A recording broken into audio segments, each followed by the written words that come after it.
There is a house that is hidden deep in a canyon in Beverly Hills. It was once the home of Jean Harlow, one of the most glamorous movie stars of all time. Sometimes tourists show up there, vying to get a glimpse, not only because it was Harlow's home, but because the house is steeped with tales of murder, mystery, and ghosts.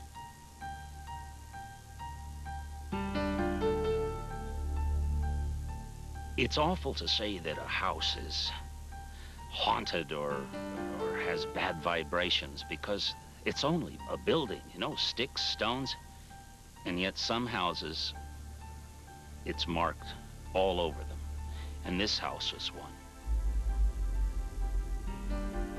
A ghost or a spirit remains if, in fact, there is some unfinished business, something incomplete, if the death has been traumatic, tragic, sudden, unexpected, or if they are holding on to something here that they have not yet been taught to let go of.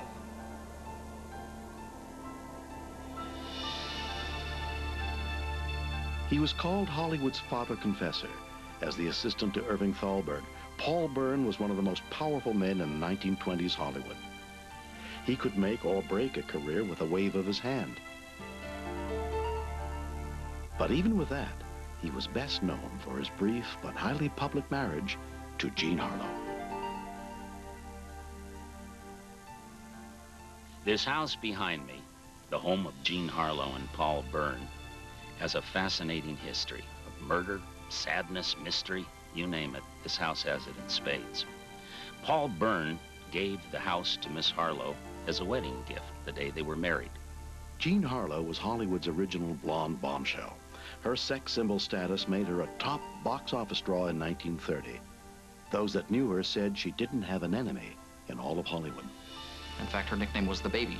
And for a person who emulated sex appeal, she also emulated a certain naivete and innocence that was very charming and endearing to both men and women, and made her an instant and popular success. Jean Harlow and Paul Bern were a mystery couple. She, the drop-dead gorgeous movie star, he, the short, dumpy guy in the suit. The romance between them blossomed when he cast her in the title role of Red-Headed Woman. The whole world watched their fairy tale unfold. Paul Bern built the house, proposed to Jean Harlow, married her 2 weeks later in 1932. But they had the reception here the next day with all of the gang from MGM, and there were 200 stars, 300 writers. You know, it just went on and on. They all came, all the best. It was a blue ticket day. 2 months later, Paul Bern was dead, a bullet through his head in the upstairs bathroom. Harlow was away visiting her mother when her husband was discovered dead. Scribbled on a notepad next to the body, a few last words from Paul Bern.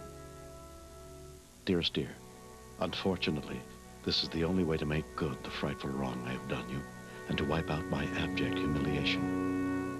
I love you, Paul. You understand that last night was only a comedy. Paul Bern's death was deemed a suicide, but many thought it was murder. New evidence has come out that would show that that note might have even been forged by the studio heads who were trying to cover up any scandal that might involve one of MGM's biggest stars.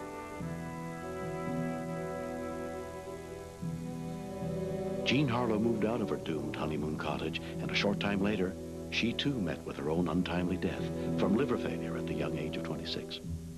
But the creepy house in the canyon and the curse that was in it lived on. So many weird things have happened on this property. A house can be sold 11, 13, 17 times. I think people who buy a house should know what its history is and not just walk into it without knowing that maybe something went on there. Paul Bern's death was not the last tragedy to play out in the house.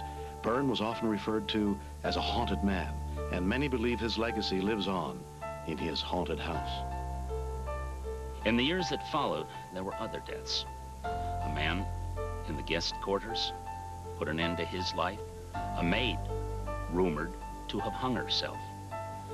And then, Jay Sebring. Enter Jay Sebring. He was known as the hairstylist to the stars, a bon vivant and a bachelor about town. It was Sebring who was the model for the Warren Beatty character in the 1970s film Shampoo.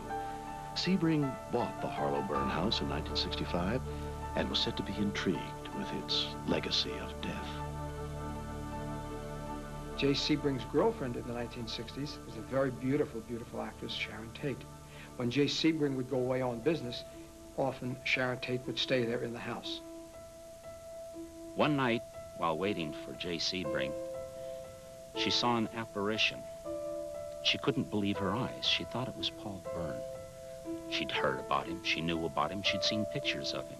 In her nervous state, she went to fix herself a drink, and there she saw something that made her blood turn cold. The vision was of Jay Sebring tied to a wooden post, his throat slashed from ear to ear. She was terrified. Sharon Tate recounted her strange story to writer Dick Kleiner, who was intrigued by the ghostly tale and wrote about it in his nationally syndicated column. It was all very strange. She was literally terrified.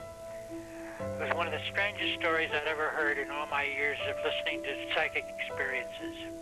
Only a few short years later, both Sharon Tate and Jay Sebring were victims in the infamous Manson family murders. Ironically, Sebring was found tied to a wooden post, just as Tate had envisioned it that weird night in the Harlow Bern house. Now, the question is, what does that all mean? It means that she had a premonition. Was that premonition meant as a warning? If she had acted on it somehow, could she have prevented that terrible tragedy from happening? Or, in fact, was it a premonition, which often happens, of events that are destined? I haven't been on this property in 20 years. Seems about the same now as it did then. Sort of sad, lost, forgotten. Something's missing, and I guess it always has been with this place. Gives me the willies.